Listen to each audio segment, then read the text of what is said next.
Hello all. Over the past 2 weeks, I've been fairly critical of US policy in Iraq. Some commenters have asked me to suggest a better approach. So I will. And to do that, of course I'm going to need to talk about the Austro-Hungarian Empire. Like Iraq, the empire was a cobbled-together mix of distinct groups, many of which had no interest in remaining attached to the center. It died about a year before the modern state of Iraq was born. It's not impossible to have a country that includes different groups. The Austro-Hungarian Empire did it for centuries. In 1914, many of its diverse communities were happy to fight for it in World War I, a war that the empire did more than most to start. It was catastrophic failure in that war that brought the empire to its end.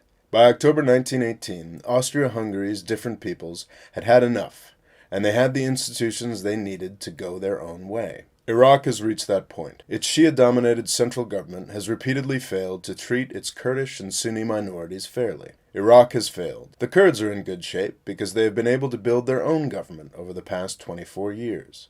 The Shia have the government we have poured billions into developing since 2003. The Sunni have nothing, and that's what makes the Islamic State attractive. Iraq is over.